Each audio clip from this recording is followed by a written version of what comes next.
Tonight we are continuing the Srimad Bhagavatam, first canto.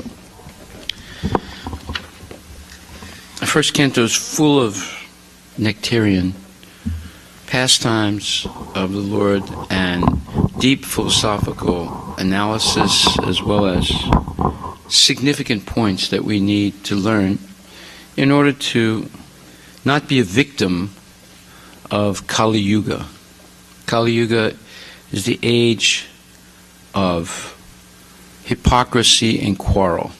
People are lying and they're arguing that they're not lying. So that argument never ends. And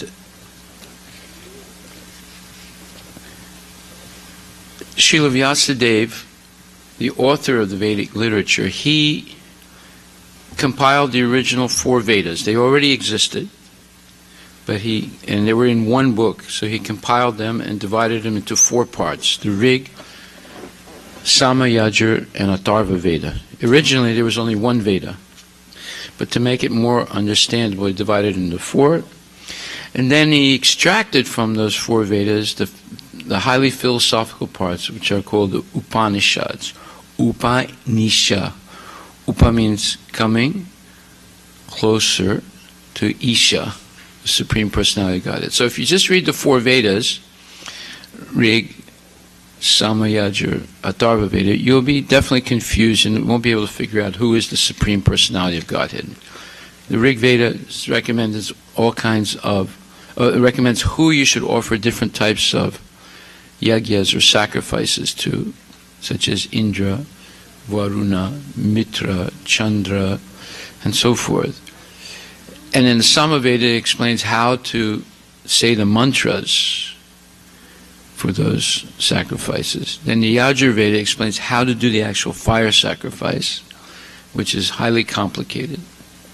There are different types of fires, different types of mantra for calling them, different orientations of the fire sacrifice, different number of priests that have to be there. It's very complicated. And then the Atharva Veda gives a lot of extra information, the Ayurveda and other types of information are in the Atharva Veda. So he divided so it would be simple. Then he extracted out, although they're in the 4 Vedas, but he extracted out also the Upanishads. There's 108 Upanishads, beginning with the Isha Upanishad, which are the more philosophical parts of those 4 Vedas. And it begins the movement to go from ritualistic activities to trying to understand what is the purpose of them and who is the ultimate beneficiary of them. Just like Krishna says in Bhagavad Gita, Bhuktaram Yagitapasam Sarvaloka Maheswaram Surhidam Sarvabhutanam Yat Brahman Santim Richati. So the 5th chapter, 29th verse of Bhagavad Gita, he says that Bhuktaram Yagitapasam, I am the ultimate beneficiary of all sacrifices, of all yagyas. So, and then in the 9th chapter, he adds more information. He says, Yepi anya devata bhakta shadayanvita. Let me just find that verse. He says that whatever sacrifices one offers, it's ultimately meant for me, but it's done in a wrong way when it's offered uniquely to the devas. So in the 9th chapter, 23rd verse, Yepi anya devata bhakta yajanti shadayanvita. Tepi mam eva konteya yajantiya vidipurvakam. So he says, those who are devotees of other gods and who worship them with faith actually worship only me, O son of Kunti, but they do so in a wrong way. Avidipurvakam. Now why does he say that? Because aham hi sarva yagyanam bhoktacha prabhur evacha na tu mam abhijananti tatvanatas chivantite. I am the only enjoyer and master of all sacrifices. Therefore, those who do not recognize my true transcendental nature fall down. So this is one of the major problems with modern Hinduism, because they consider that there is a polytheistic pantheon of gods, very similar to the Greeks. The Greeks got it from the Hindus. They didn't make it up. They got it and then went even further down with the Greeks. And because of that, there's chaos.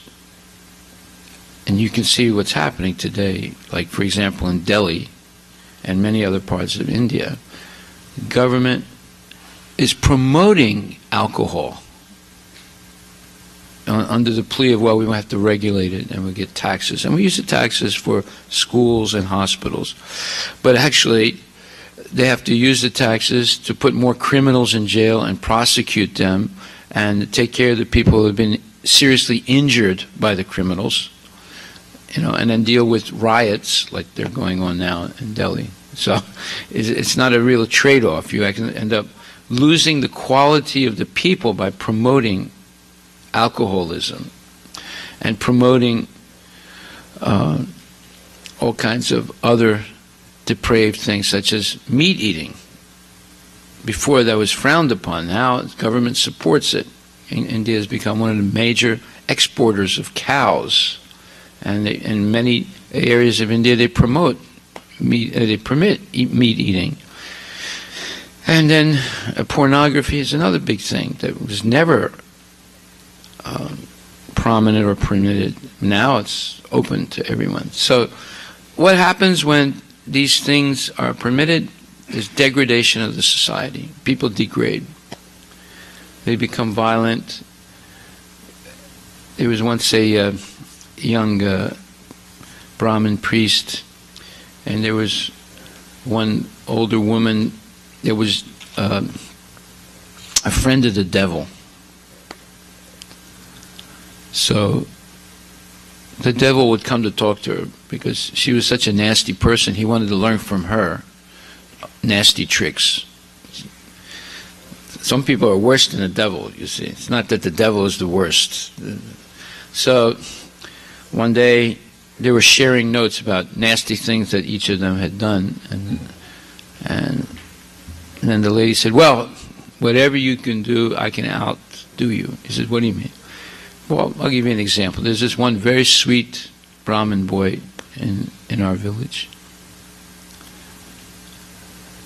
And I know you've tried before, but he was never at all attracted by any of your enticements. But I bet you I can make him fall down. The devil said, what? So we tried every trick we had. She said, I know. I have a few tricks up my sleeve that you don't know about. He said, what are you going to do? He said, first make the bet, then you can see what I'm going to do. So they made some kind of bet. So one day the lady was at the marketplace, and the boy was there also, and she was buying something. And she bought a lot of extra potatoes and other things. And when the box of the vegetables were given to her, she couldn't lift it up. So the boy said, Mother, do you want me to help you? He said, oh, would you do that? He said, yes. So he lifted up this heavy box of vegetables, and they were going back to her house. So on the way to the house, she was talking about how it's difficult for her. She has arthritis in the back and in the knees, and difficult for her to do these chores. And he said, well, Mother, he said, anytime you need help, I'll help you. He said, oh, I appreciate it. May you be blessed, my dear boy. May you be blessed. Asirbat. So they come to her house, and then she said, well, can you bring it inside?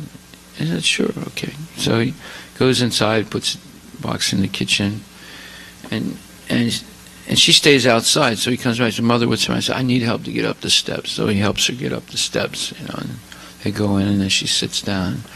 And she said, oh my God, she said, my arthritis is hurting so bad, and my daughter is my granddaughter is very sick. He said, oh really, I'm very sorry to hear that. He said, can you do me a favor? He said, what's that? I have to give her some tea for her sickness. Can you take it to her room? He said, well, is it okay? She said, yes, it's okay. Now, he was a Brahmin, right? But he was not married. He was like a brahmachari. So she tells him what to do. He makes some tea. And then as he walks up, and He said, which door is it? He said, oh, it's the one on the left. So he knocks on the door. He opens it and he goes in. Then she runs up the stairs. All the arthritis stuff was nonsense. She runs up the stairs and locks the door. So the Brahmin boy walks in. Then he notices the door closes and he hears like that. So he's a little surprised what happened. But anyway, he puts the tea down on the table, and the girl is there, all very sick. And he says, can I give you this tea? And she said, oh, I'm so weak. Can you help me up? He said, sure. So he goes over, and then he's a little hesitant because, she's a young girl, and he's a brahmachari, so he doesn't want to touch her, And she said, I can't get up. He said, okay, well, let me go get your grandmother's. So he goes to the door, and it doesn't open, it's locked. He said, what's this? Can you open the door? And the grandmother says, you have two choices. He said, what do you mean, two choices? There's two choices. Either I'm going to call the police and say you're trying to violate my granddaughter, and they'll come and arrest you. Or there's a bottle of wine on the table. You drink the whole bottle. He said, what is this? What kind of nonsense is this? I'll open the window. He said, you can't. All the windows are locked from the outside. If you break the window, I say you tried to molest her and then you were trying to get away. So, he's a young boy. Nothing like this ever happened to him before. So he gets all confused. He says, oh, I can't touch this lady. I don't know what this. She said, then drink the wine. He said, but I never drank wine. Okay, you have 30 seconds to decide before I scream. So he said, okay. So he goes and drinks the wine. And she spiked the wine, so it's a very powerful wine. And all of a sudden he becomes very, very intoxicated. And the girl comes out of the bed and she holds his hand and says, are you all right? Are you all right? And she's actually a very beautiful girl. And because he's intoxicated, and no girls ever touched him before, so he said, yes, oh, you're a very beautiful lady. And all of a sudden, the rest of the history. He falls down. So, and the devil comes afterwards and congratulates the lady. He says, wow, that was a real performance. He said, I've never seen anything so great in my life. How did you do that? He says, I got a lot of tricks up my sleeve. So, what made the boy fall down? He drank the wine. Why are there so many problems in India with young girls being molested? People are drinking. You see? In other words, as soon as intoxication becomes prominent in a country, then all kinds of criminal activity begins. And the government supports it. You see? And common people are bewildered. They don't know what to do. Because it's a degradation of the quality of people. In modern society, if you look at it like this, there's so much technological advancement in this society. So you would think that people would progress with the technology, right? But the people are going backwards, morally, ethically. So there's a disconnect between technological advancement and the goodness of the people. This has been analyzed in depth in the Srimad Bhagavatam. And because the Bhagavatam and the Bhagavad Gita are meant for the leaders of society, so they know how to organize the society for the upliftment of the people. But if they become simply materialistic leaders and make all kinds of material arrangements for people to be happy, right? So they'll pass this law and that law, give things out free, legalize marijuana, legalize alcohol, promote meat eating, legalize pornography and everything. What happens? You lose control. They lose control. Then they have to have a war to eliminate some people to be able to organize again the society for more degradation. You see? So it's a downward spiral. So therefore, this the four original Vedas, there's some confusion there. Who is God? The original Supreme Personality of Godhead. So there, the philosophical part is called the Upanishads. Now, after writing the Upanishads, Vyasadeva wrote the Puranas, ancient histories, because people like stories, just like I just told the story, so it catches people's attention. Otherwise, if we only talk straight philosophy, everyone will go to sleep. You will all be snoring in about 20 minutes, right? All of us, me too, because, philosophy, very few people can really handle Vedic philosophy, quoting so many verses and analyzing meanings and everything. So he also wrote the Puranas, which are ancient history, very interesting ancient histories that demonstrate the philosophy. After the Puranas, he wrote the Mahabharata, which is meant for people like us who need to hear stories. We get fascinated by stories. Mahabharata is full of hundreds and thousands of stories. So many verses, I think 120,000 verses. Right? It's a vast book, and it's all full of histories and stories from the beginning of creation to the end of the Battle of Kurukshetra, which ended 5,000 years ago. And many of the stories in Puranas are retold in the Mahabharata, but the Purana stories are even older, and they're very old, and there's their own analysis. And then there's the Vedanta Sutra, which is a very precise, mathematical, philosophical treatise about what the absolute truth is, right? And it begins, as we says, Atatu Jigyasa, what is the nature of the absolute, or let us inquire into the nature of the absolute. And then the first one, as I said yesterday, Janmadasayata, the absolute truth is that from which everything comes. And then Bhagavatam begins, Om Namo Bhagavate Vasudevaya.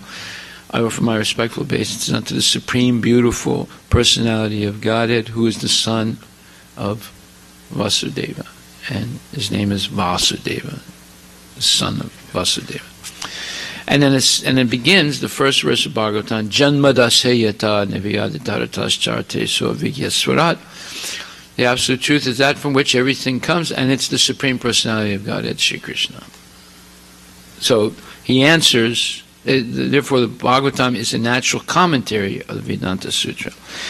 So now, we're in the first canto, and Vyasadeva, after writing all these things, up to the end of the Mahabharata, he feels depressed. And he's not quite sure why.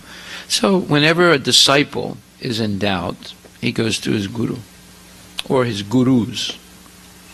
So he meets, Vyasadeva meets Narada Muni, who is his guru, and he poses the question. He says, how come, after writing all this, I'm not satisfied. I feel some discomfort. And Narada says in the first canto, 5th chapter, 8th verse, here Narada said, you have not actually broadcast the sublime and spotless glories of the personality of Godhead. That philosophy which does not satisfy the transcendental senses of the Lord is considered worthless. Wow, this is an indictment. In other words, he's saying, you wrote so much, everyone thinks it's fabulous, but actually it's worthless.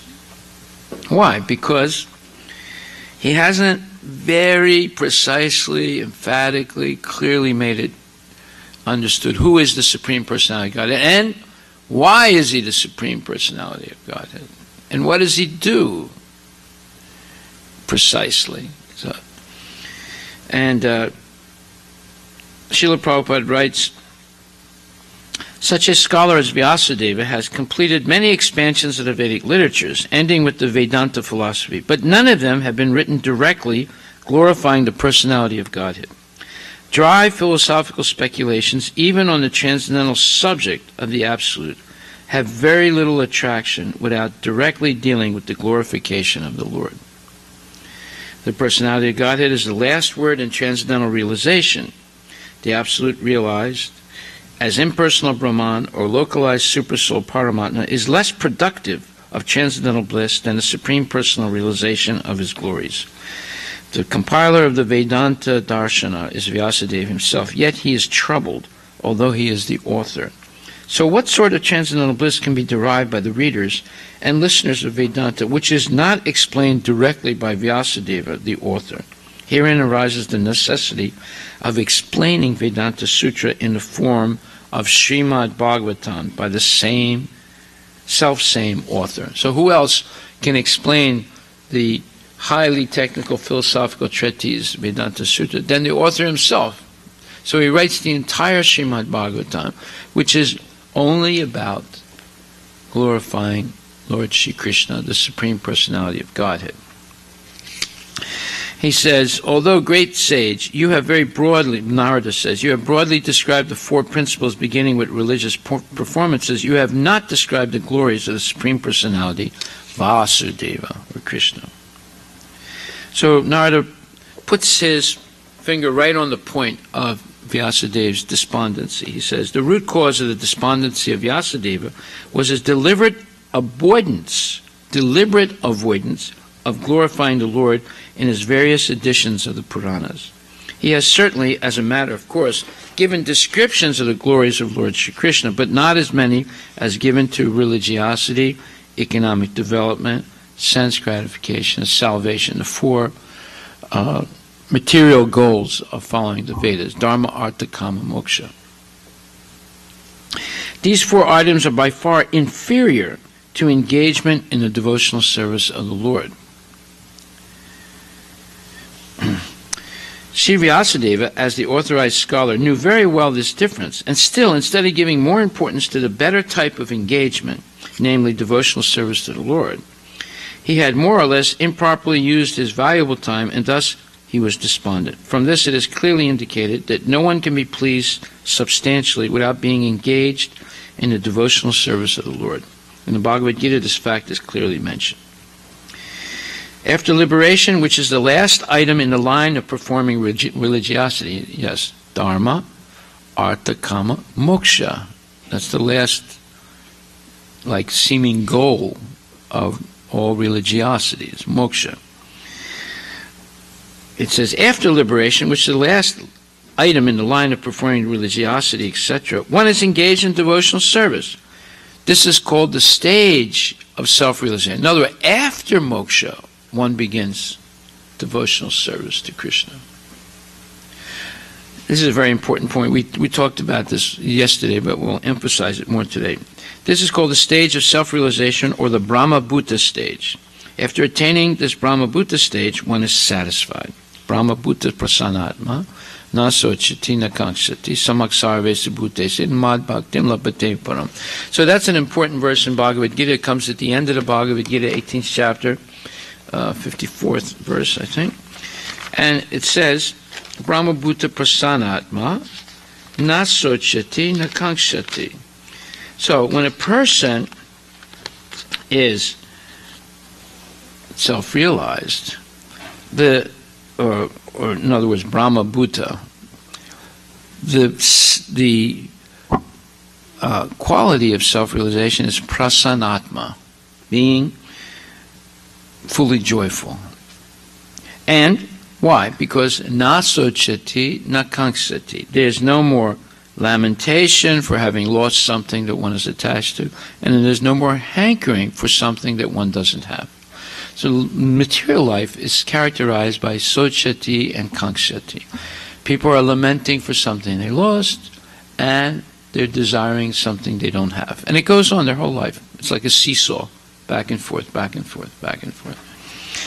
But one who becomes Brahma Bhuta, self-realized, in association with the Absolute, gives up this sochati and kankshati, because they have the ultimate goal, and that is Krishna. And they have the ability now to engage in Krishna service, which is all nectar. Just like when we see the deities, it's all nectar. It's all beauty. It's all harmony. It's all peace. It's all love. And this is why the devotees, genuine devotees, feel peace in their heart. They have no more hankerings for low-class things. Low-class meaning asat, things that are not eternal, they're temporary. Now, how long do temporary things last? Not long. And then when they're gone, they're gone. Then either you have to get it again, or you just have the memory of it, and that's it. So, such a person never laments or desires to have anything. He's equally disposed toward every living entity. He doesn't have friends and enemies. He considers everyone as the servant of Krishna because he sees Krishna in their heart.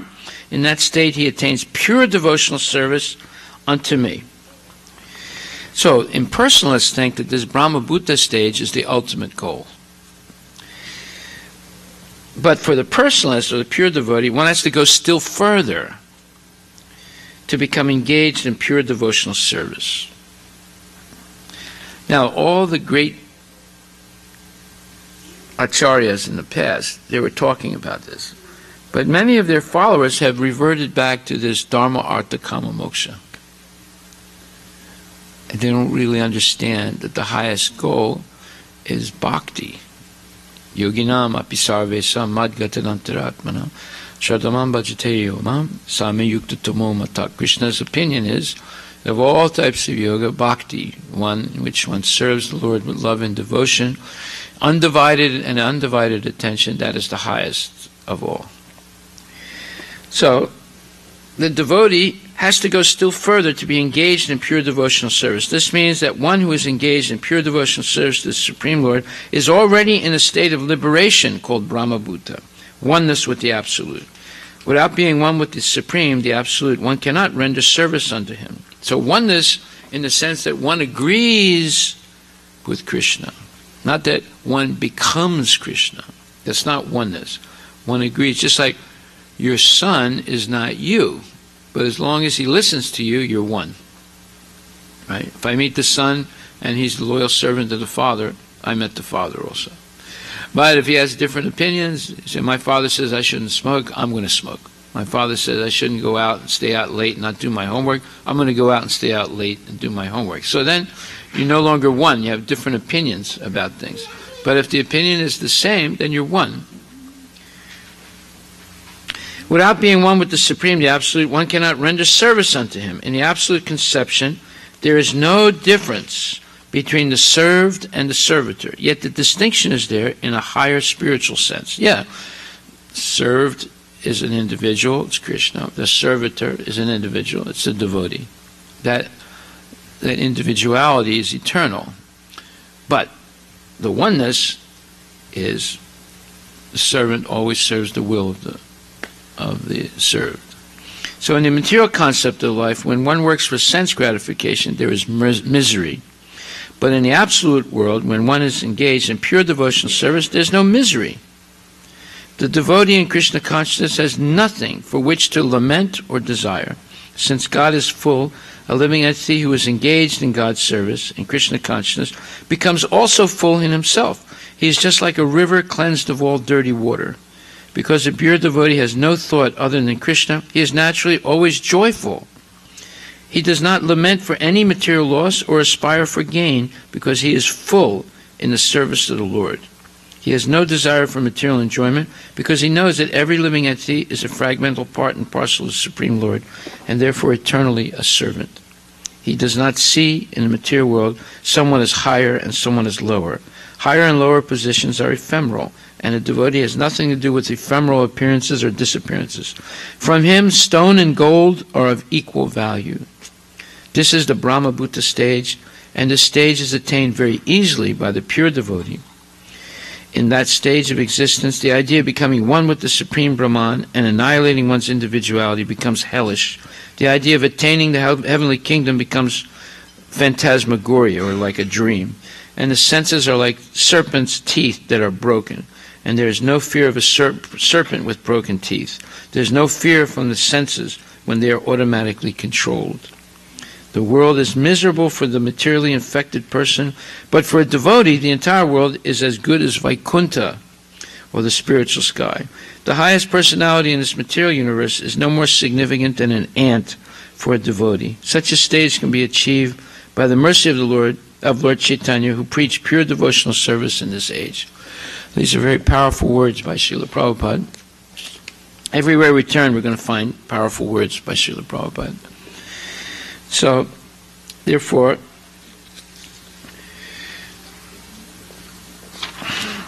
spiritual life is progression. It's not stagnant. There's constant progression in spiritual life. Why? Because Krishna is constantly increasing. He's not stagnant.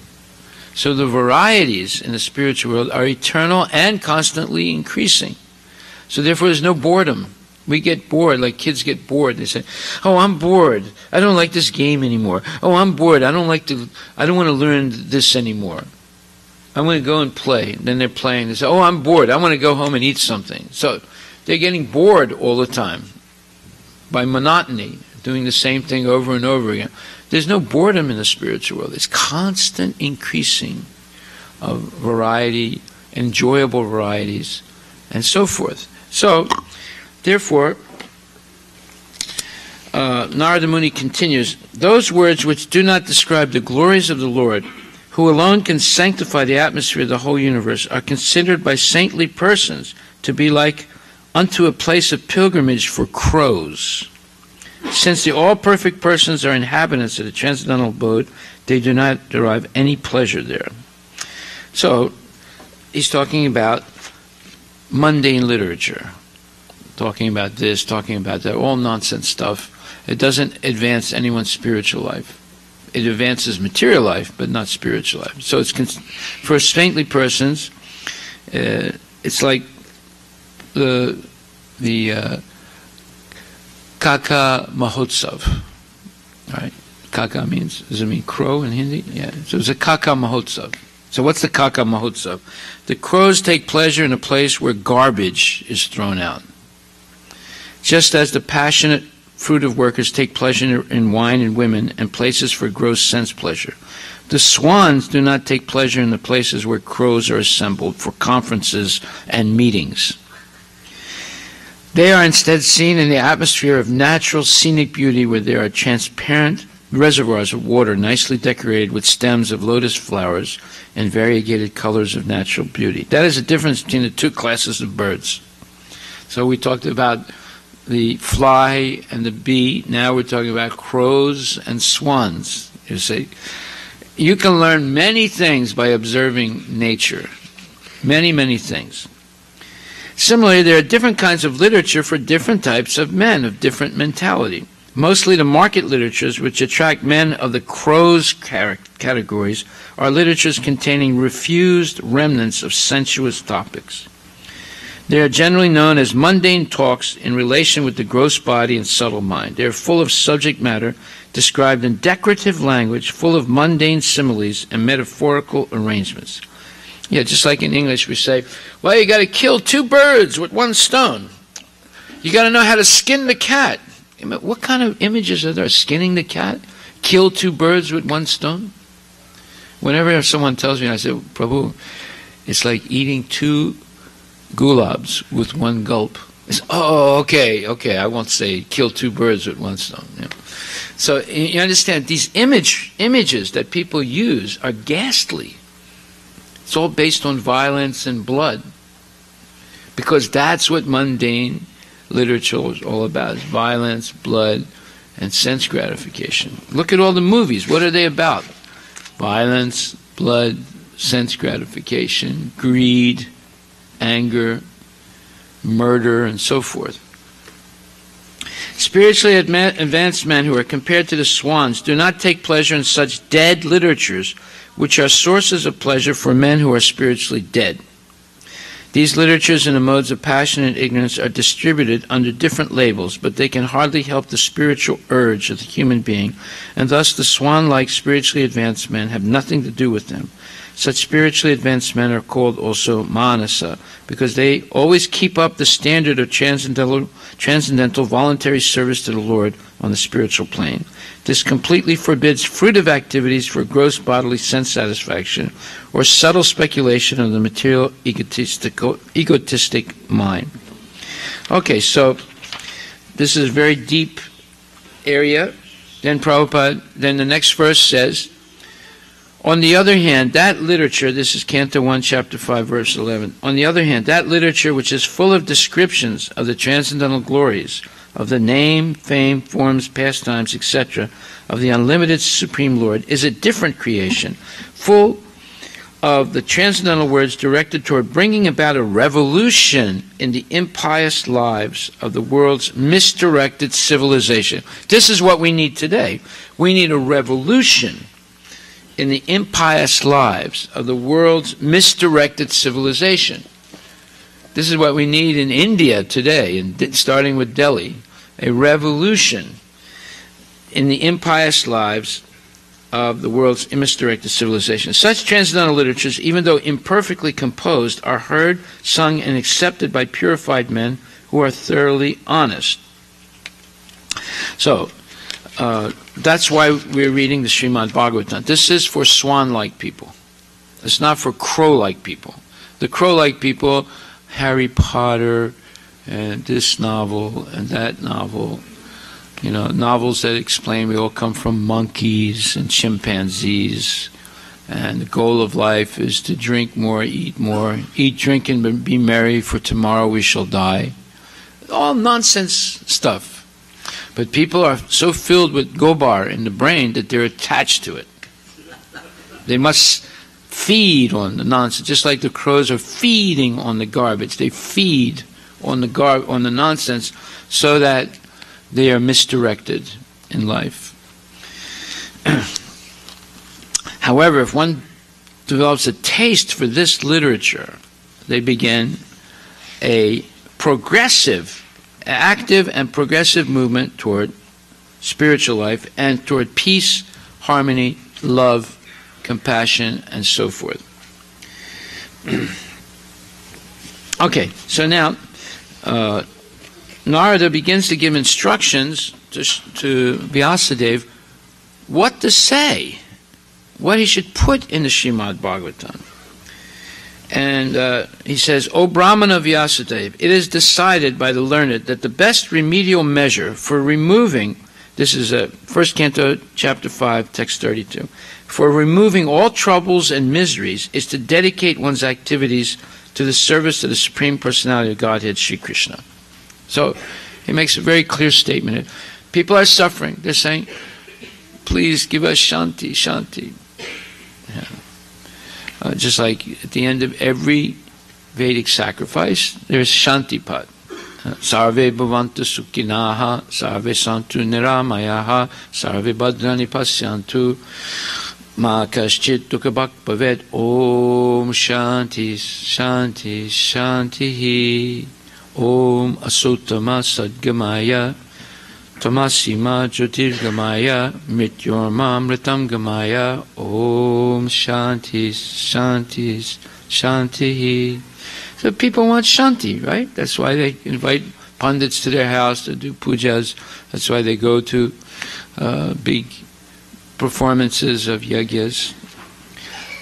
But Shanti is not achieved through the frenetic race for sense gratification. That's the cause of ashanti. Shanti can only be had when one dedicates one's activities to the service of the Supreme Personality of Godhead. So Sri Narada personally experienced that the most feasible and practical way to open the path of salvation and get relief from all miseries of life is to hear submissively the transcendental activities of the Lord from the right and bona fide sources. This is the only remedial process.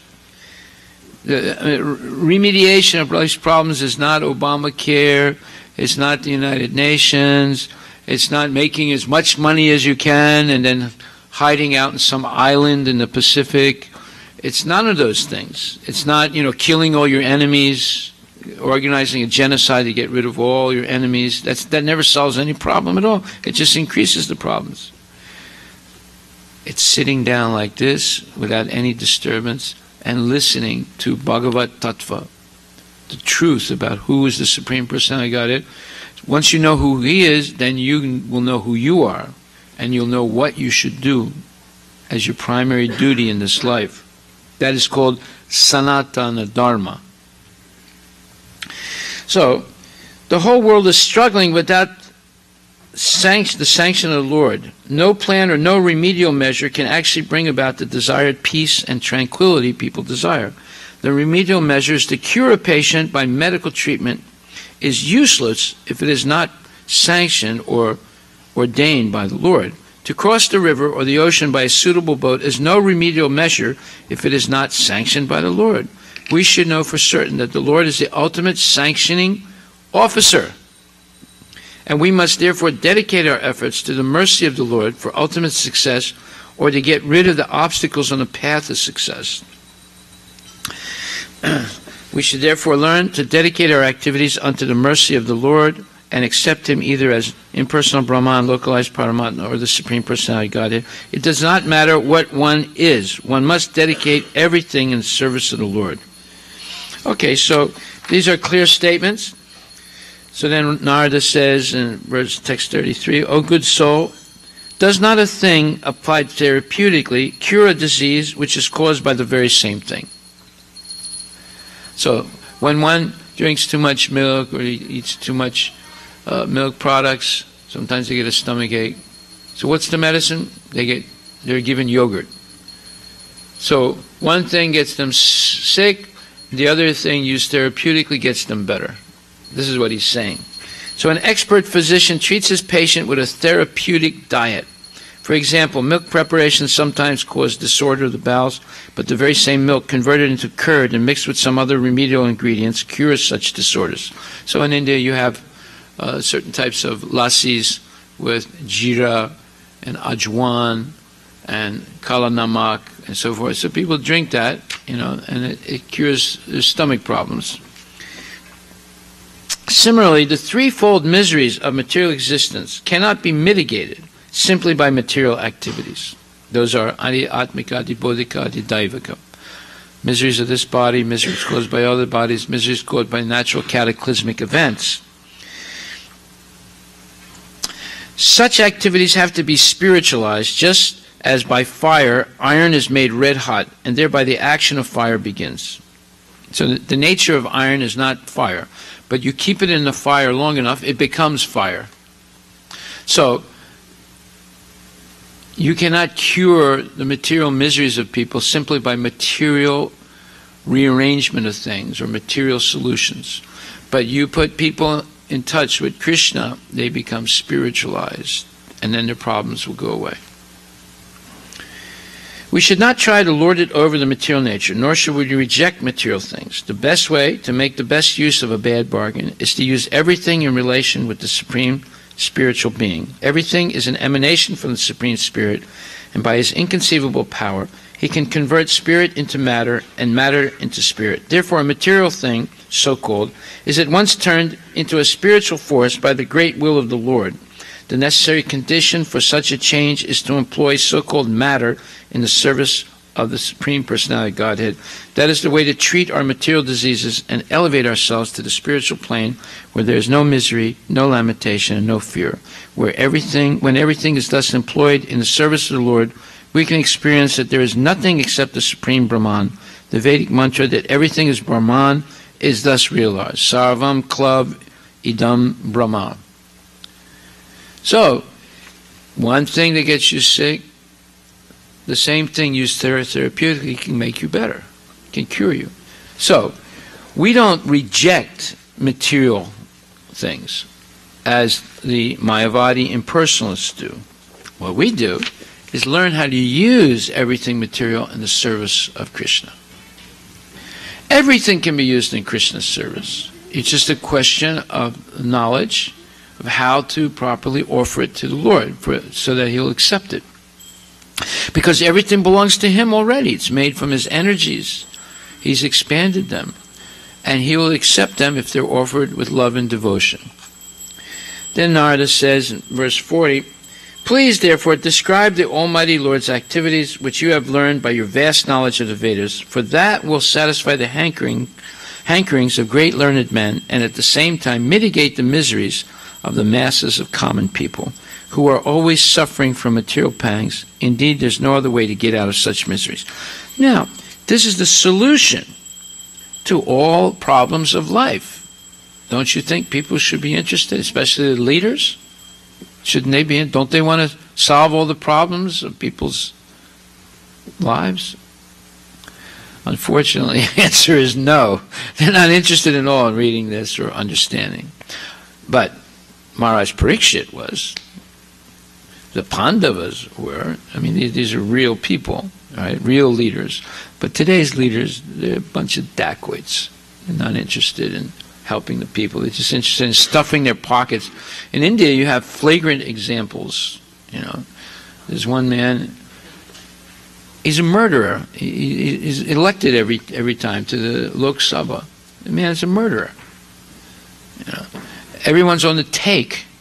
They keep getting reelected. The same thing in the Senate and the House of Representatives. Not all of them, but many of them are just crooks. Only interested in stuffing their pockets. So what do you expect from such people? So here it says, as far as the four classes of good men, Prabhupada says, Sri Narada Muni from practical experience definitely asserts that the prime solution of all problems of material work is to broadcast very widely the transcendental glories of the Supreme Lord. There are four classes of good men, and there are four classes of bad men also. The four classes of good men acknowledge the authority of the Almighty God, and therefore such good men, 1, when they are in difficulty, 2, when they are in need of money, 3, when they are advanced in knowledge, and 4, when they are inquisitive to know more and more about God, intuitively take shelter of the Lord. As such, Naradaji advises Vyasadeva to broadcast the transcendental knowledge of God in terms of the vast Vedic knowledge which he had already attained. As far as the bad men are concerned, there are four in number. Those who are simply addicted to the mode of progressive, selfish activities or fruitive work, and thus are subjected to the accompanying miseries. So if you work for sense gratification, it's always accompanied by misery. And there's so many examples of that. We don't have to go into it. Tiger Woods is one. There are many more. All their sense gratification led to discredit, public opprobrium, embarrassment, shame. Bill Clinton is another one. There's so many of them. Every day they're in the newspaper. Those who are simply addicted to vicious work for sense gratification so suffer the consequences. Those who are materially very much advanced in knowledge, but who suffer because they do not have the sense to acknowledge the authority of the Almighty Lord. And fourth, the class of men who are known as atheists and who therefore purposely hate the very name of God, although they are always in difficulty. So, Naraji advises Vyasadeva to describe the glories of the Lord just to do good to all 8 classes of men, both good and bad. Srimad Bhagavatam is therefore not meant for any particular class of men or sect. It is for the sincere soul who actually wants his own welfare and peace of mind. Okay, so this continues in depth. We won't go through everything. But now we understand why Vyasadeva wrote this Srimad Bhagavatam. This is the solution to all problems of humanity. And not only the solution, it's the ticket to go back to Godhead. Now we're going to talk a little bit about Queen Kunti, one of the greatest women in the entire history of the universe. And her prayers are glorified by all the great acharyas. And she says, Krishnaya Vasudevaya, Devaki Nandanaya cha, Nandagopa Kumaraya, Govindaya Namo Namaha. Let me therefore offer my respectful obeisances unto the Lord, who has become the son of Vasudeva, the pleasure of Devaki, the boy of Nanda, and the other cowherd men of Vrindavana, and the enlivener of the cows and senses. So, she's a practical woman. She doesn't mince her words. She doesn't beat around the bush. She gets right, puts the finger right on the hot topic. That is, glorifying Krishna. And now we know why Vyasadeva put her prayers, because she is right on. And Srila Prabhupada writes that when Krishna is referred to as Govinda, that means he's very inclined toward genuine brahmanas and cows, and to all humanity, indicating thereby that human prosperity depends more on these two items, namely Brahminical culture and cow protection. Lord Krishna is never satisfied where these are lacking. This is the first canto, 8th chapter, text 21 and 22. So, do you want economic development? You want peace in society? You want happy people? Brahminical culture and cow protection. Not bigger slaughterhouses and more industry and more software. Now people think, what, you want to take us back to the Dark Ages? You want me to work, cleaning up cow dung all day long and going like this all day long like an idiot? I can hire some bungie to do that. No. People don't understand the value of the cow. They don't understand the value of Brahminical culture. Samadhamma tapaksocham shantirajam evacha. Jnanam vijnanam sahitam brahmakarma swabhavajam. Brahminical culture means sama. Equilibrium of the mind. Samadhamma, dhamma, self-control. Tapa, austerity. Samadhamma tapak socham, cleanliness, inside and outside, mental and physical. Samadhamma tapak socham, shantir, tolerance. Arjamam, honesty, straightforwardness. Jnanam, theoretical knowledge, and vijnanam, knowledge of how to apply that theoretical knowledge in practical situations to come up with practical solutions to life's problems. That's Brahminical culture. Is that a bad thing? That's what we want. We don't want pie-in-the-sky managers. We want people who can actually make solutions to life's problems. Okay, so then Kunti Devi continues, Manye tvam kalam ishanam, text 28. My Lord, I consider your Lordship to be eternal time, the supreme controller, without beginning and end, the all-pervasive one. In distributing your mercy, you are equal to everyone. The dissensions between living beings are due to social intercourse. Now this is very interesting. Social intercourse. It means that when people come together, because they're all individuals, they have different opinions. So, what does that mean? Well,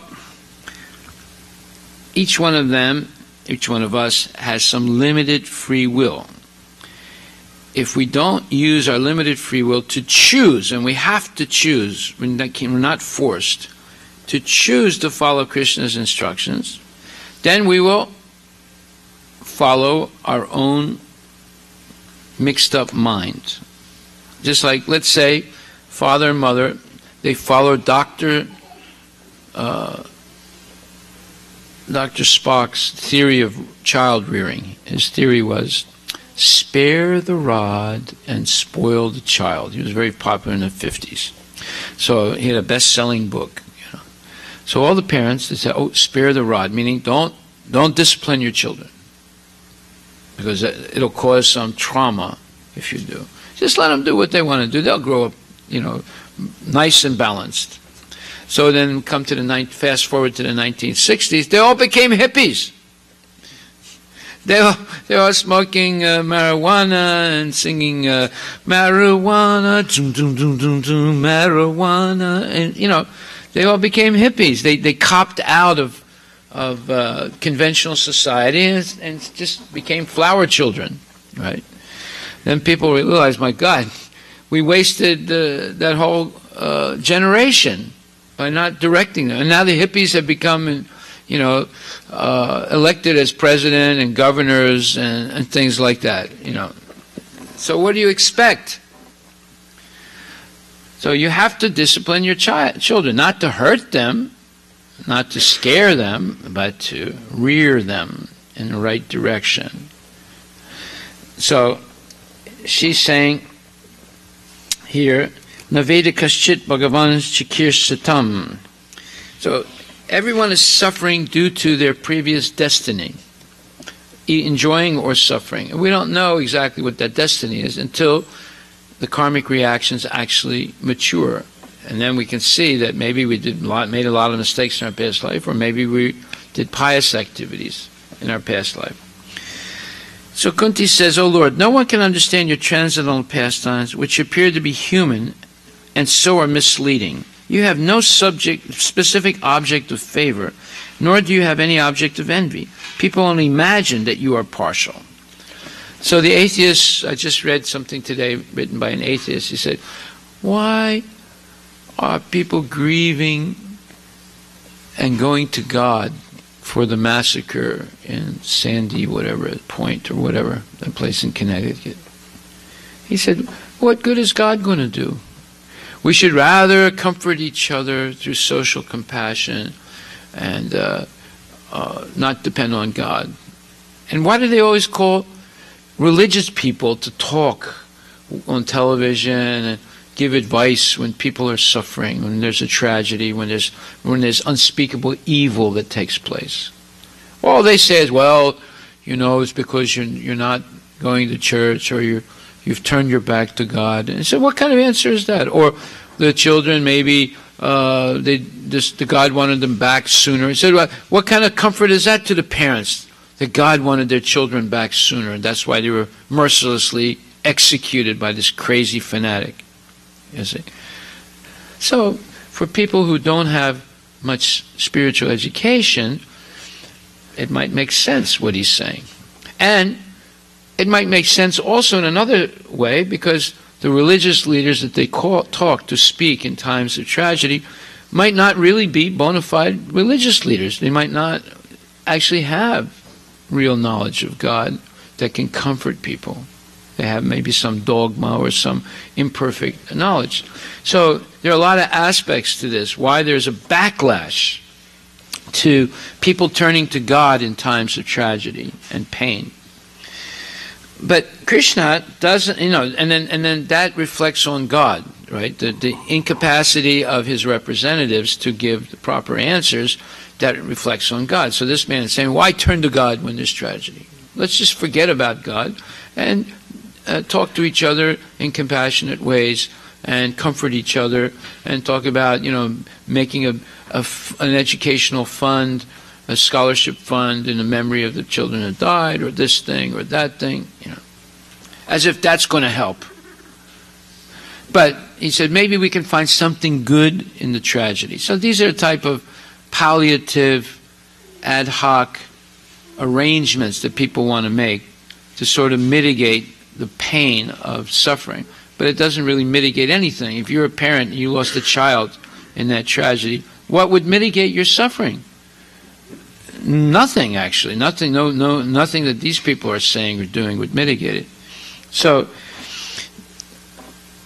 therefore, when the Lord descends in this material world by his all-merciful energy, he plays like a human being, and therefore it appears that the Lord is partial to his devotees only, but that is not a fact.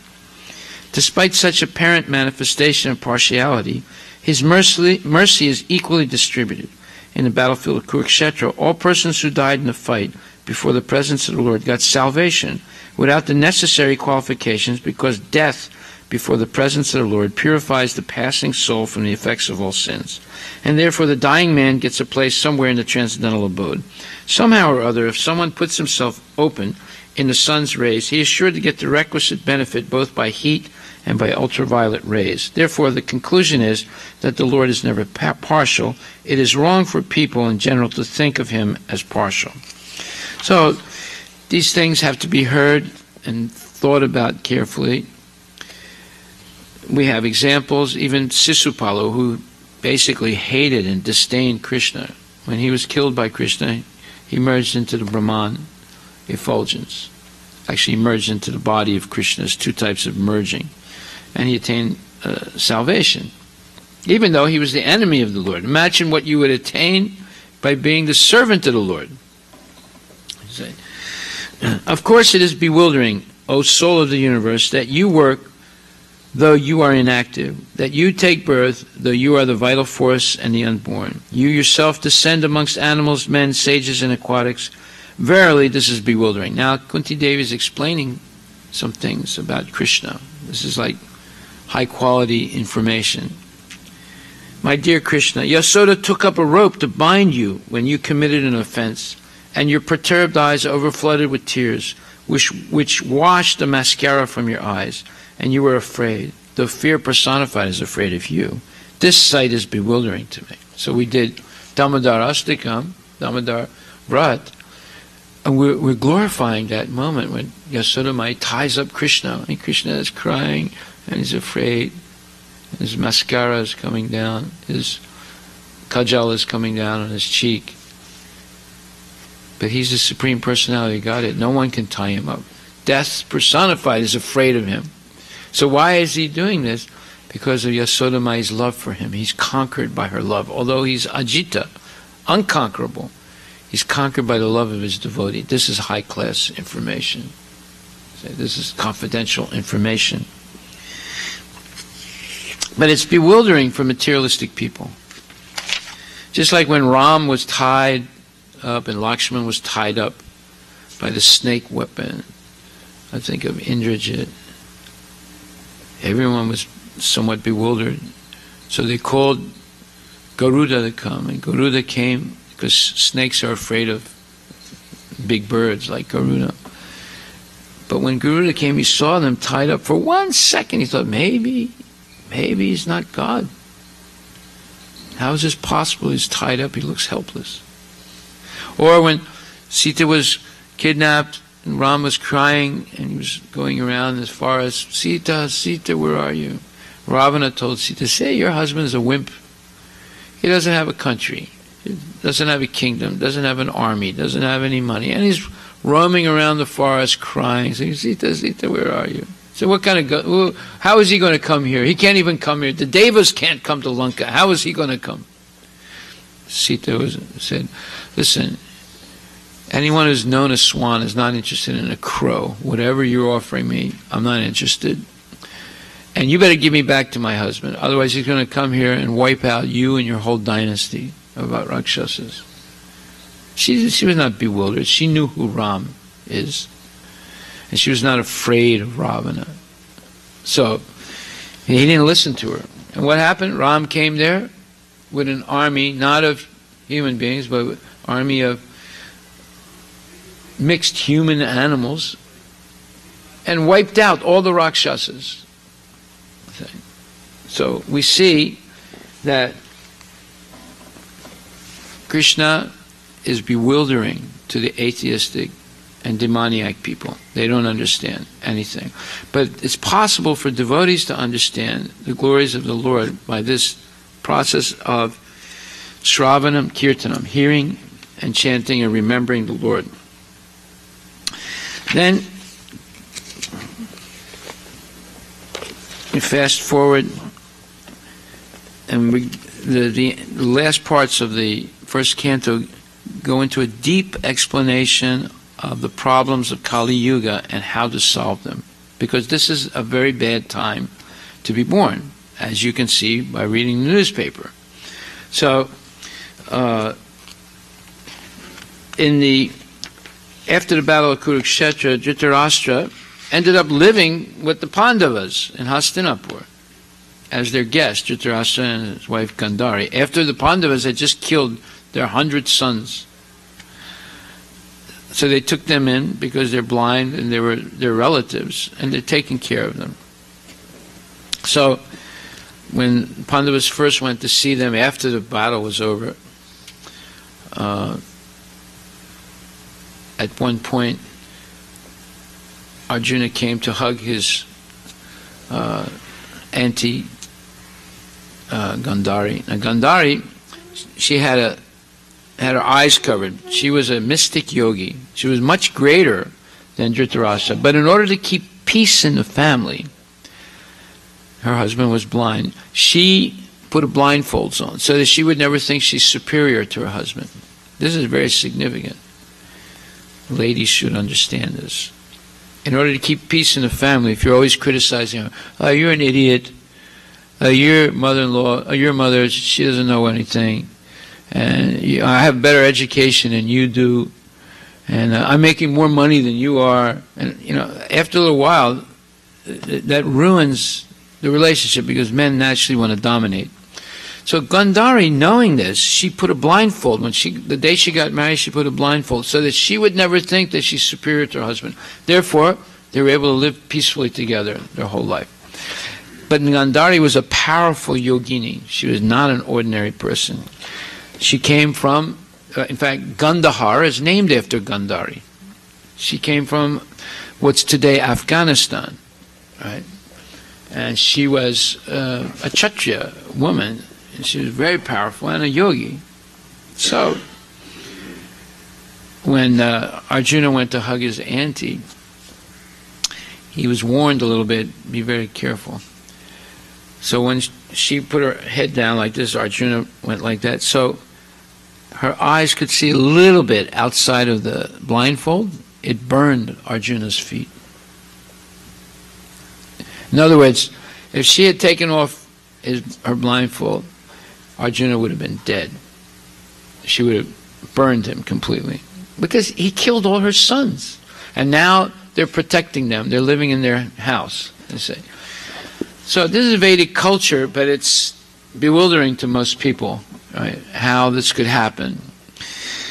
Okay, so now Dhritarashtra, Gandhari, and then Kunti Devi talks to them, and Vidura talks to them. Vidura says, what is this? You tortured these boys. You let your son try and kill them. And now they're taking care of you, and you depend on them after what you did. And you're an old man, and you're here being taken care of and everything. You're not, what is this? You and your wife should immediately leave. Go to the forest and prepare yourself to go back to Godhead. You're not going to get anywhere being kept by the Pandavas in this palace. In fact, it's disgraceful. So Kunti also decided she would leave with them. And without telling the Pandavas, the three of them left and just walked up into the forest, into the Himalayas, and they prepared to die. So there's a whole chapter about how Dhritarashtra is preparing to leave, but in this chapter there's a very deep discussion of explaining the mercy of Lord Krishna on Dhritarashtra, and also the effects of the modes of material nature on people. So we go to 1st Canto, chapter 13, verse number 55. And Dhritarashtra is being explained to him, or it's a description of after he left the palace, what he's doing. And it says on verse number 53, on the banks of the Saptah Rota, Dhritarashtra is now engaged in beginning Astanga Yoga by bathing 3 times daily, in the morning, noon, and evening, by performing the Agnihotra sacrifice with fire, and by drinking only water. This helps one control the mind and the senses, and frees one completely from thoughts of familial affection. And Prabhupada writes, the yoga system is a mechanical way to control the senses and the mind and divert them from matter to spirit. The preliminary processes are the sitting posture, meditation, spiritual thoughts, manipulation of air passing within the body, and gradual situation in trance, facing the absolute person, Paramatma. Such mechanical ways of rising to the spiritual platform prescribe some regulative principles of taking bath daily 3 times, fasting as far as possible, sitting and concentrating mind on spiritual matters, and thus gradually becoming free from vishaya, or material objectives. Material existence means to be absorbed in the material objective, which is simply illusory. House, country, family, society, children, property, and business are some of the material coverings of the spirit, Atma. And the yoga system helps one to become free from all these illusory thoughts and gradually turn toward the absolute person, Paramatma. By material association and education, we learn simply to concentrate on flimsy things, but yoga is the process of forgetting them altogether. Modern so-called yogis and yoga systems manifest some magical feats, and ignorant persons are attracted by such false things, or they accept the yoga system as a cheap healing process for diseases of the gross body. But factually, the yoga system is the process of learning to forget what we have acquired through the struggle for existence. Dhritarashtra was all along engaged in improving family affairs by raising the standard of living of his sons and by usurping the property of the Pandavas for the sake of his own sons. These are common affairs for a man grossly materialistic and without knowledge of the spiritual force. He does not see this can drag one from heaven to hell.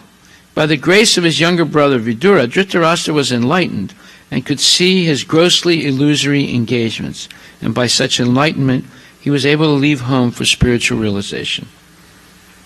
Shri Naradadeva was just foretelling the way of his spiritual progress in a place which was sanctified by the flow of the celestial Ganges. Drinking water only, without solid food, is also considered fasting. This is necessary for advancement of spiritual knowledge. A foolish man wants to be a cheap yogi without observing the regulative principles. A man who has no control over the tongue at first can hardly become a yogi. Yogi and bogi are two opposite terms. The bogi, or the merry man who eats and drinks, cannot be a yogi, for a yogi is never allowed to eat and drink unrestrictedly. We may note with profit how Dhritarashtra began his yoga system by drinking water only and sitting calmly in a place with a spiritual atmosphere, deeply absorbed in the thoughts of the Lord Hari, the personality of Godhead. So now, Sukadeva Goswami continues, one who has controlled the sitting postures, the yoga asanas, and the breathing process can turn the senses toward the absolute personality of Godhead and thus become immune to the contaminations of the modes of material nature, namely mundane goodness, passion, and ignorance. Well, now, this is an important subject. Yoga, the best yoga is bhakti yoga, because you can do all these things without such severe reclusion. You can do it right in the family, with the whole family, while you're working, while you're living in your house. Because Arjuna was not a yogi. He didn't do yoga like this. There's no history anywhere of Arjuna ever doing the asanas and pranayamas and all these things, as Dhritarashtra is doing here. Right? He simply listened to Krishna and followed his order and offered everything to the Lord. And the Lord protected him, and he was able to go back to Godhead easily. This bhakti yoga is very easy to perform for people who are honest, and very difficult for people who are dishonest.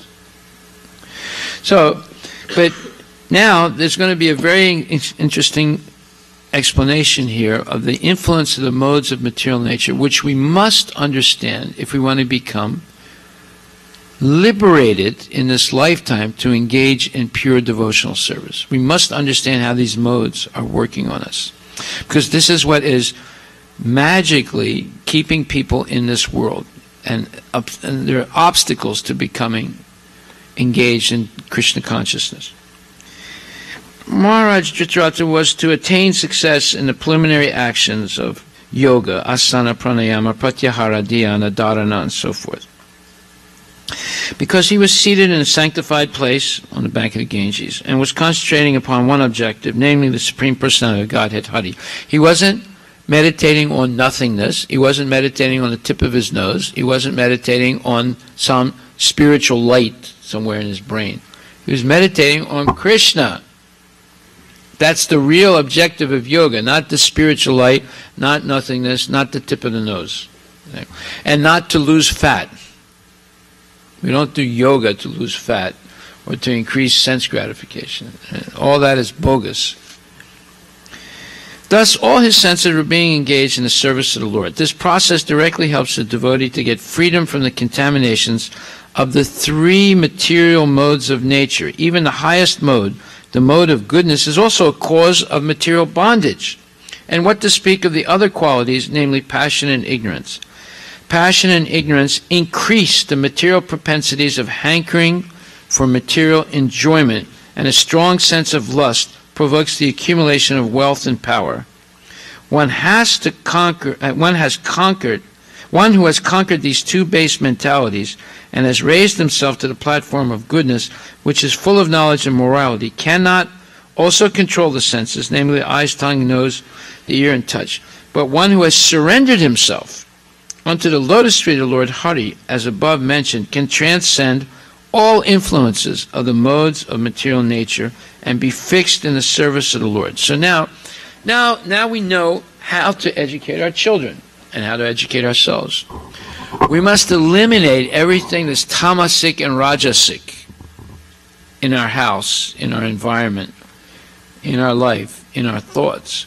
Because if we permit the tamasic and rajasic influences, what happens is people become crazy to make money and enjoy sense gratification, or even worse, they become extremely greedy and selfish and self-destructive. So it's up to us to decide. This is a scientific presentation of life. If you understand how these modes are working, even the mode of goodness, if one is attached to it, it's detrimental to spiritual life. That was Yudhishthira's problem. He was attached to being good, a goody-goody.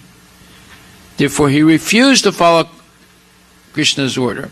Arjuna was also a goody-goody in the beginning of Bhagavad Gita. He gave so many arguments to Krishna why he should not fight in the battle of Kurukshetra.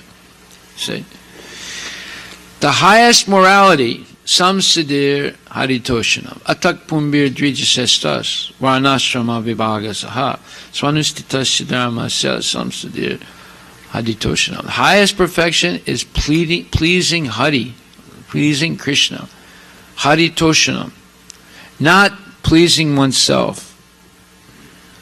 Arjuna was trying to please himself by not fighting. Yudhishthira wanted to be famous by being an honest guy, by not telling the truth. That's not the highest perfection of life. Highest perfection of life is sometimes doing something that you would normally not do, but you're doing it because Krishna asked you to do it. And sometimes not doing something that you would normally do because Krishna told you not to do it. See? That's called the highest principle of morality. Bhagavad Gita is a treatise of the highest morality. It dwarfs mundane morality. But most people are attached to mundane morality.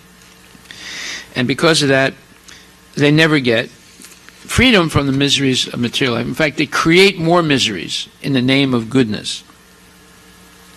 Modern so-called yogis and yoga systems manifest some magical feats, and ignorant persons are attracted by such false things, or they accept the yoga system as a cheap healing process for diseases of the gross body. But factually, the yoga system is the process of learning to forget what we have acquired through the struggle for existence. Dhritarashtra was all along engaged in improving family affairs by raising the standard of living of his sons, or by usurping the property of the Pandavas for the sake of his own sons. These are common affairs for a man grossly materialistic and without knowledge of the spiritual force. He does not see how this can drag one from heaven to hell. By the grace of his younger brother Vidura, Dhritarashtra was enlightened and could see his grossly illusory engagements, and by such enlightenment he was able to leave home for spiritualism. But this is after the battle of Kurukshetra. In other words, why couldn't he see this before the battle of Kurukshetra? Because he was blinded by this family attachment and by this false concept of, oh, my sons, my sons, my sons. But I have to dedicate everything to my sons, even though my son is evil. He was not able to correct his son. Jai Shri Radha Nila Madhava Ki Jai. Nama Om Vishnu.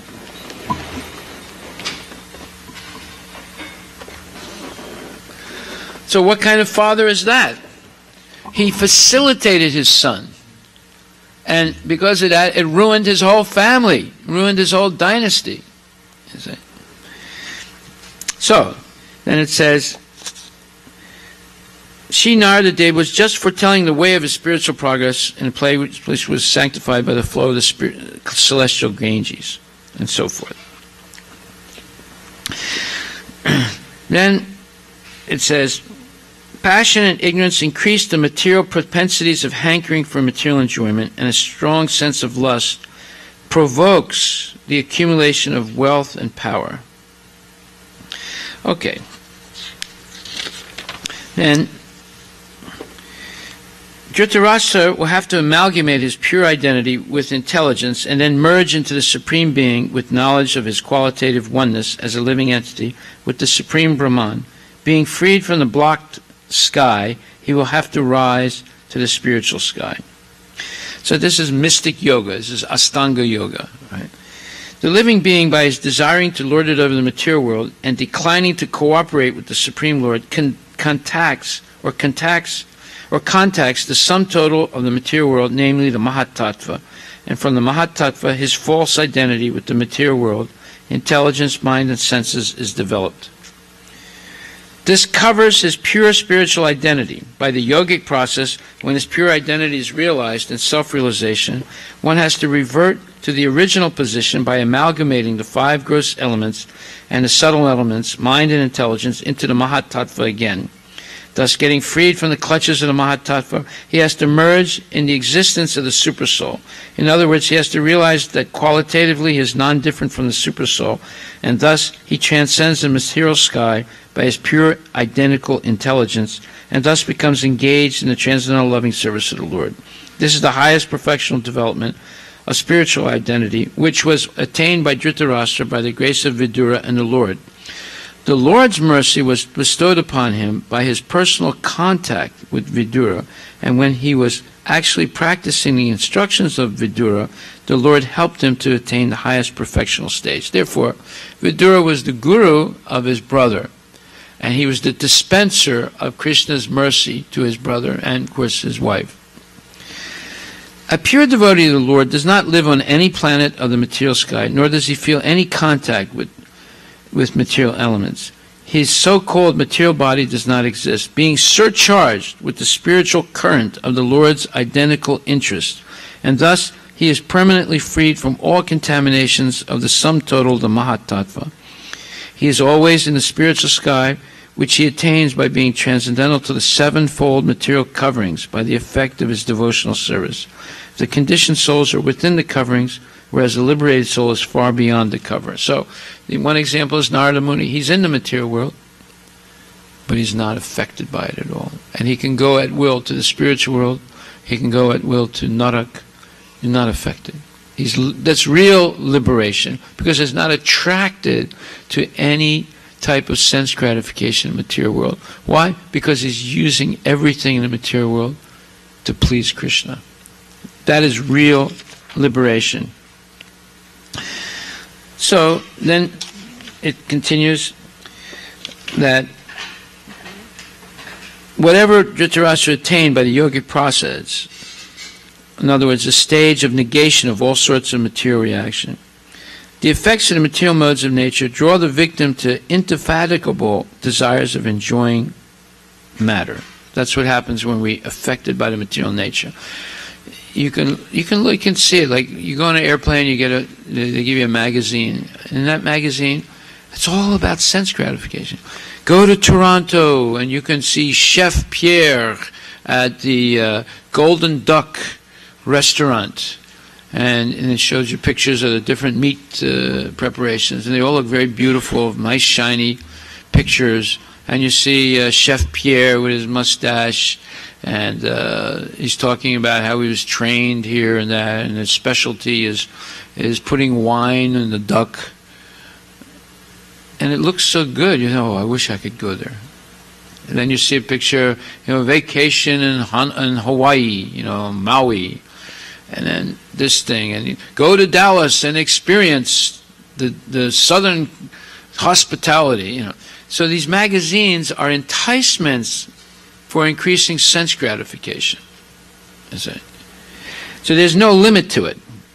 The effects of the material modes of nature draw the victim to unending desires for enjoying matter, but one can escape such false enjoyment by the yogic process. Every sense is always busy in searching for its food, and thus the conditioned soul is assaulted from all sides and has no chance to become steady in any pursuit. Maharaj Yudhisthira was advised by Narada not to disturb his uncle by attempting to bring him back home. He was now beyond the attraction of anything material. The material modes of nature, the gunas, have their different modes of activities, but above the material modes of nature is a spiritual mode which is absolute. Nirguna means without reaction. The spiritual mode and its effect are identical. Therefore, the spiritual quality is distinguished from its material counterpart by the word nirguna. After complete suspension of the material modes of nature, one is admitted to the spiritual sphere, and action dictated by the spiritual modes is called devotional service or bhakti. Bhakti is therefore nirguna, attained by direct contact with the Absolute. Now here we see another example. The same word nirguna is used by the impersonalists, but they give it a completely different meaning.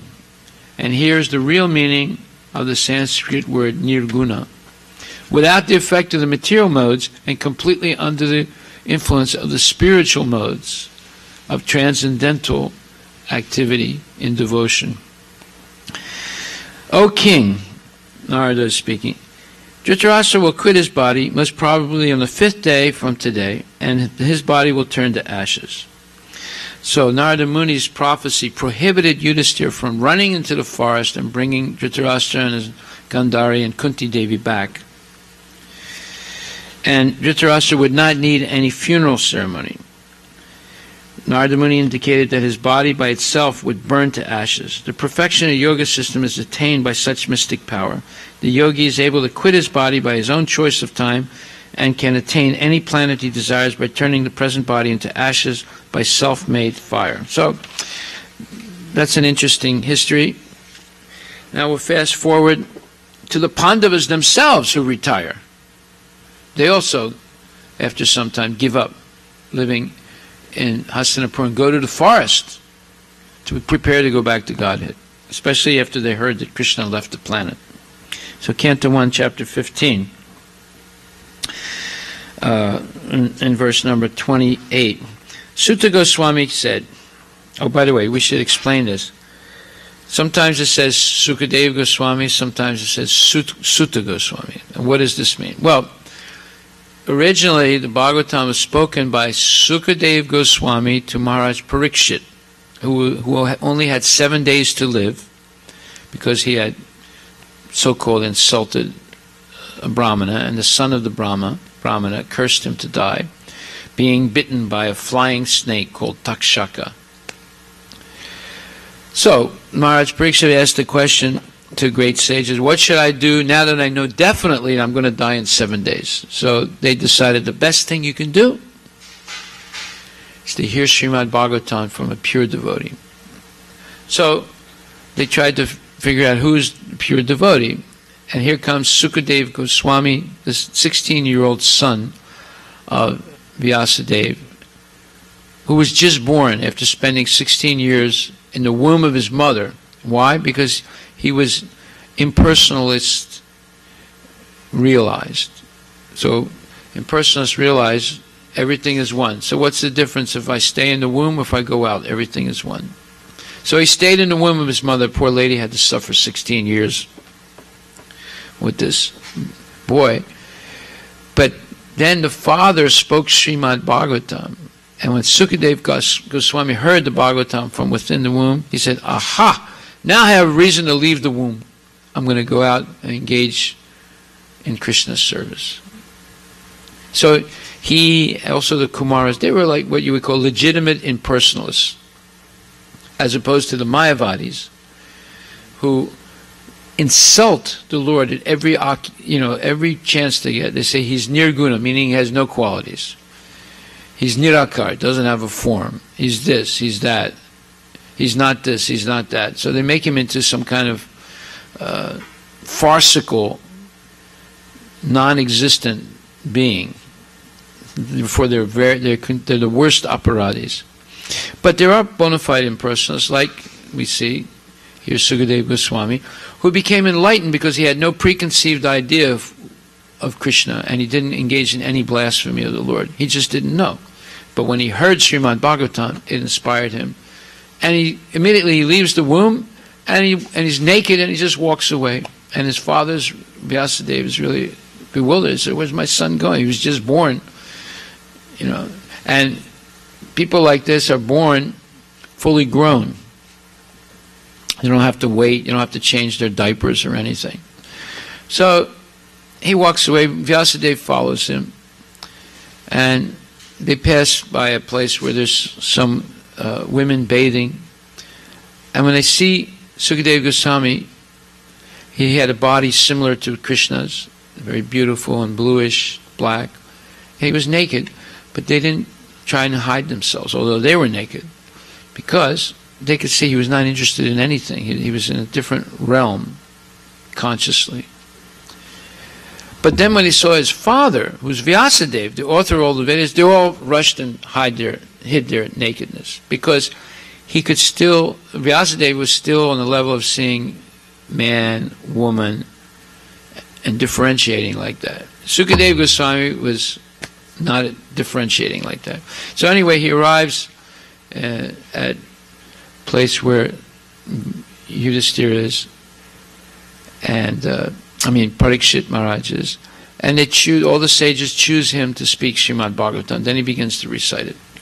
Now, in that August assembly of sages was also Sutta Goswami, and he heard the Bhagavatam. So at another time, sages wanted to hear Bhagavatam. Sutta Goswami relates it. So you have different levels of narration going on here. So sometimes it says Sukadeva Goswami said, other times it said Sutta. So here it says Sutta Goswami said, thus being deeply absorbed in the thinking of the instructions of the Lord, which were imparted in the great intimacy of friendship, and in thinking of his lotus feet, Arjuna's mind became pacified and free from all material contamination. So this is explaining how the Pandavas are leaving. They left, now they're in the forest, and they're preparing to die. Since the Lord is absolute, deep meditation upon him is as good as yogic trance. The Lord is non-different from his name, form, quality, pastimes, entourage, and specific actions. Arjuna began to think of the Lord's instructions to him on the battlefield of Kurukshetra. Only those instructions began to eliminate the tinges of material contamination in the mind of Arjuna. The Lord is like the sun. The sun's appearance means immediate dissipation of darkness or ignorance, and the Lord's appearance within the mind of the devotee can at once drive away the miserable material effects. Lord Chaitanya has therefore recommended constant chanting of the name of the Lord for protection from all contamination in the material world. The feeling of separation from the Lord is undoubtedly painful to the devotee, but because it is in connection with the Lord, it has specific transcendental effect which pacifies the heart. Feelings of separation are also sources of transcendental bliss, and they are never comparable to contaminated material feelings of separation. So this is very profound. Now we're understanding what goes in the mind of a devotee. There's a difference between Arjuna here and Dhritarashtra. Dhritarashtra is performing Astanga Yoga. Arjuna doesn't have to do all those complicated things and merge into the Mahatattva and this thing and that. No. He's simply thinking of Krishna's instructions to him in the Bhagavad Gita, and he's remembering the Lord like that. Arjuna's constant remembrance of the lotus feet of Lord Shri Krishna rapidly increased his devotion, and as a result, all the trash in his thoughts subsided. So this is what we should do. We should hear Bhagavad Gita every day and think about it all day long. And memorize, think, and digest it. This purifies, or this is called bathing in the waters of the Bhagavad Gita. Bathing in the Ganges is one way of purification, but bathing in the water of the Bhagavad Gita is a greater form of purification. And this is explained in the Gita Mahatmya, where it says,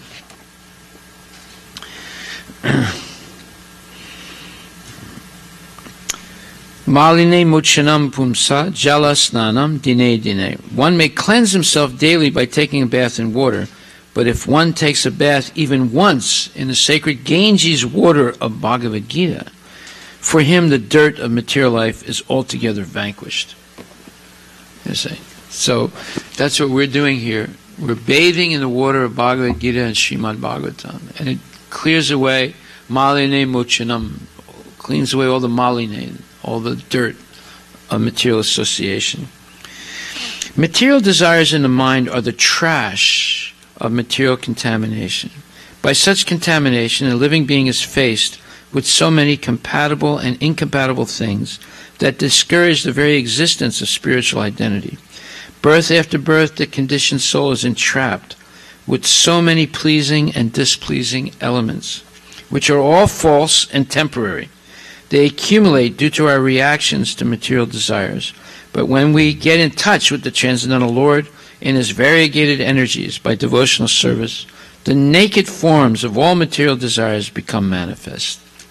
The naked form of all material desires become manifest. This is very eloquent.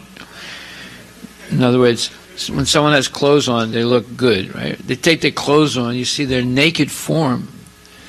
It's a different thing, you know. It's not so pretty anymore, you know. The naked forms of all material desires become manifest, and the intelligence of a living being is pacified in its true color.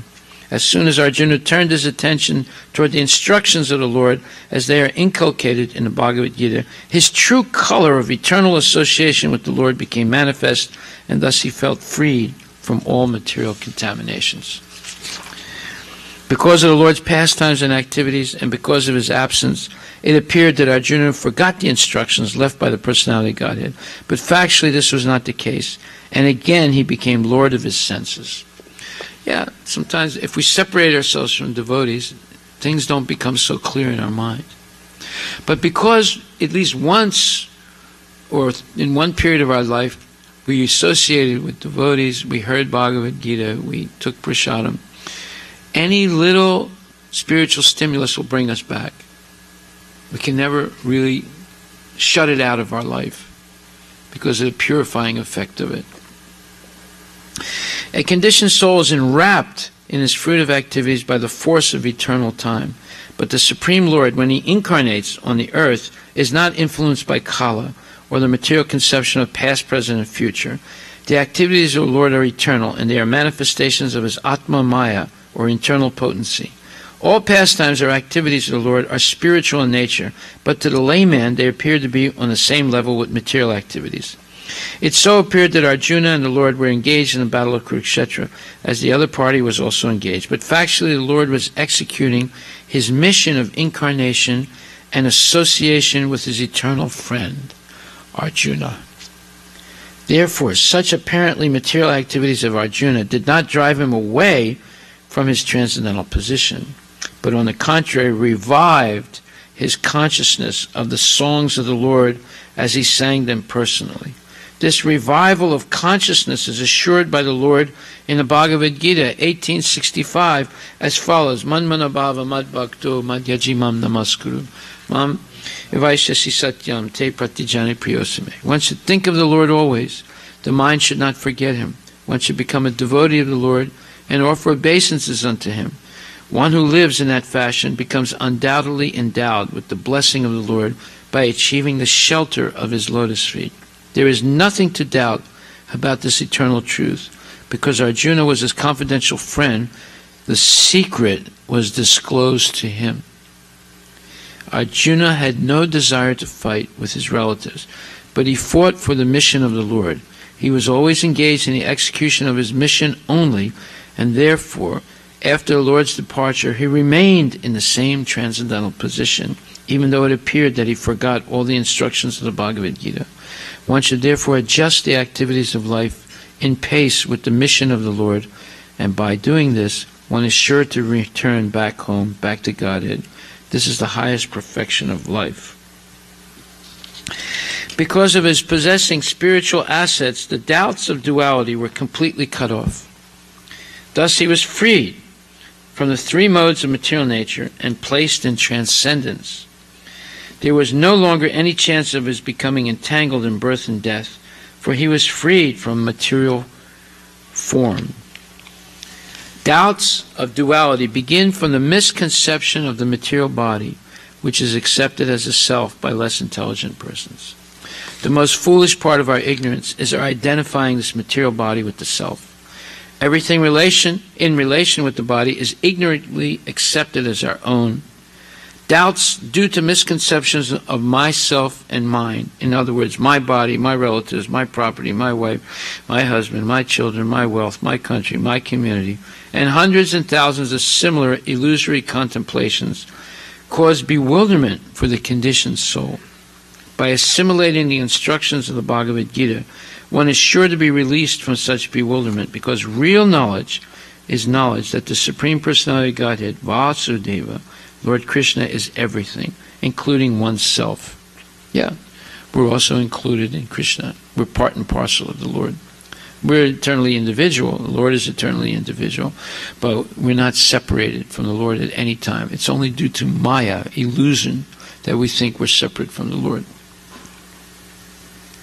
Everything is a manifestation of His potency as part and parcel. The potency and the potent are non-different. So the conception of duality is at once mitigated by attainment of perfect knowledge. As soon as Arjuna took up the instruction of the Bhagavad Gita, expert as he was, he could at once eradicate the material conception of Lord Krishna, his eternal friend. He could realize that the Lord was still present before him by his instruction. This is the difference between Vani and Vapu. Vapu is physical presence. Vani is presence through the instructions.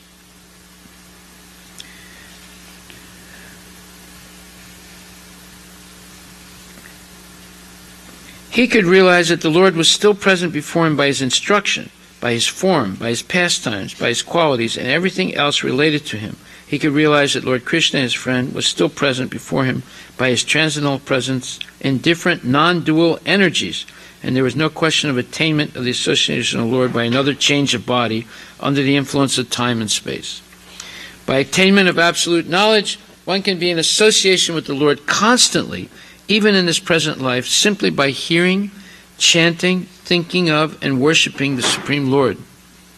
One can see Him, one can feel His presence, even in this present life, simply by understanding the Advaya Gyan Lord, or the Absolute Lord. Everything is absolute. Krishna's name, Krishna's form, Krishna's prasad, Krishna's Govardhan Parvat, Krishna's service. Everything is one, is non-different than Krishna.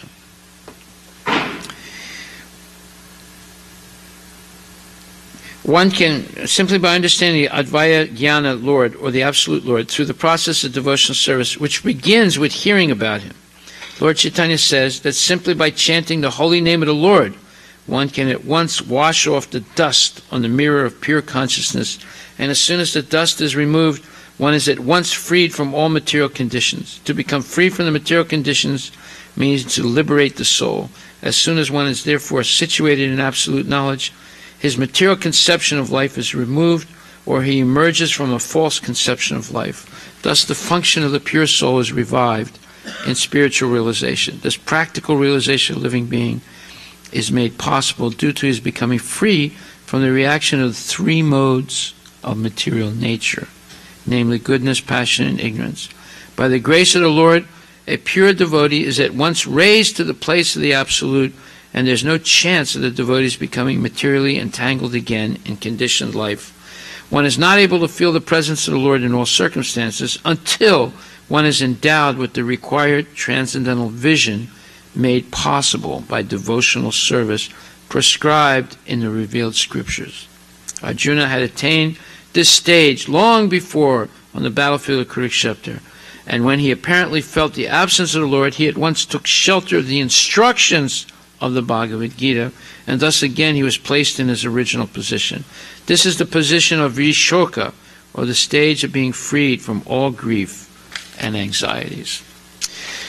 So that's a deep explanation of how to attain freedom from all dualities of life, how to transcend the influence of the modes of material nature, and how to enter now, not later on, now into the spiritual world and spiritual consciousness. Upon hearing of Lord Krishna's returning to his abode, and upon understanding the end of the Yadu dynasty's earthly manifestation, Maharaj Yudhisthira decided to go back home, back to Godhead. Maharaj Yudhisthira does the same thing as Arjuna. So we'll stop right there. We'll finish the first canto tomorrow and begin the second canto. First canto has so much nectar in it, it's hard to leave it. We're only touching the surface here. But some of this is so important that it gives the real key to how to become Krishna conscious now, not after you die, and how to be liberated now, not after you die, and how the activity of liberation is devotional service, is what we're doing. Constant hearing, chanting, remembering, serving the lotus feet of the Lord, worshiping the Lord, praying to the Lord, making friends with the Lord, and surrendering everything to the Lord. So people say, if I surrender everything, how will I live? Believe me, you'll live much better than you're living now. Much, much better. So we'll stop right there. Any questions anyone would like to ask?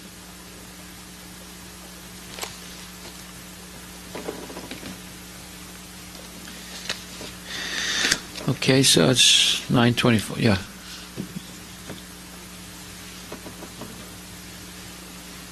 In the Bhagavad Gita, Lord Krishna instructed Arjuna about Jnana Yoga in 6th chapter. So, Well, he also talks about Bhakti Yoga is the best. Yeah. so Arjuna never did the Ashtanga Yoga. No record of him ever doing it. Then what is the purpose of the 6th chapter? Because some people want to do it. You have the example of Dhritarashtra. You have the example of Bhismadev. Bhismadev, although he's talking about Krishna, he was a devotee of Narayana, who was not different than Krishna. But he had a secondary rasa with Krishna. It's called, rasa of combat, right? It's not the same as Arjuna, who's intimate friend of the Lord. But Bhisma is a Mahajan, is an expert on Krishna consciousness. But you have Goda Devi, right? She's going to see Krishna in Vrindavan, but then she marries Ranganath. Right? So people have different tastes. Some people, approach Krishna in different ways, and he accepts that. The Astanga system, if it's tinged, if it's mixed with Bhakti Yoga, it's a valid system. If there's no Bhakti Yoga involved, it's a waste of time. Karma Yoga, if it's mixed with Bhakti Yoga and purified by Bhakti Yoga, it's also valid. Jnana Yoga, if it's dovetailed into Bhakti Yoga, it's also bona fide. So you're seeing how, different people are attaining destinations in the spiritual world through the different processes here. That's why he explains it. But Krishna's opinion is Bhakti is the best. You see how Bhagavatam expands the Bhagavad Gita.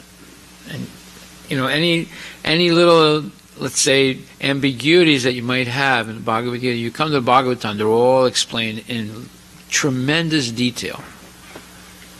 It's very, very, we devotees live in this.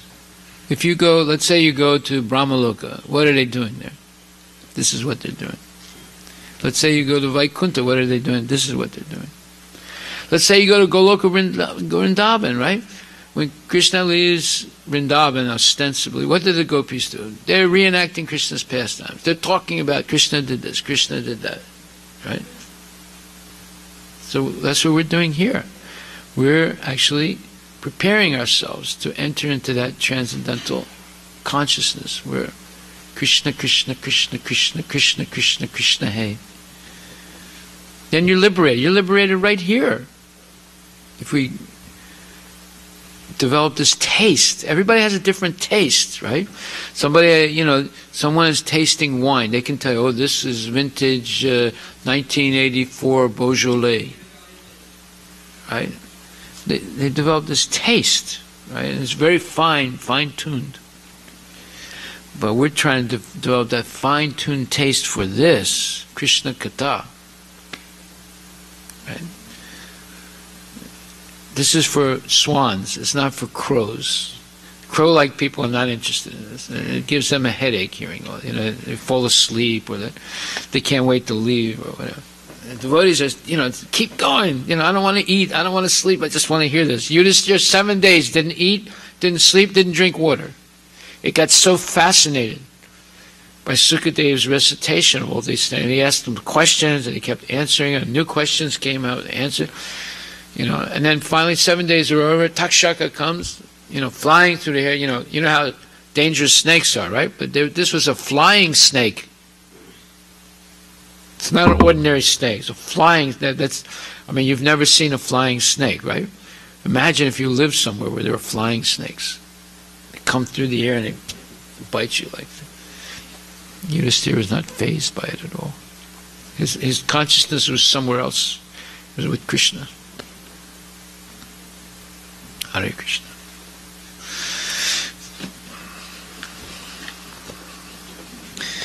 The stock market goes down a little bit, we all get phased. Oh my God, what's going to happen? Oh. Huh? It's a flying snake. Yeah.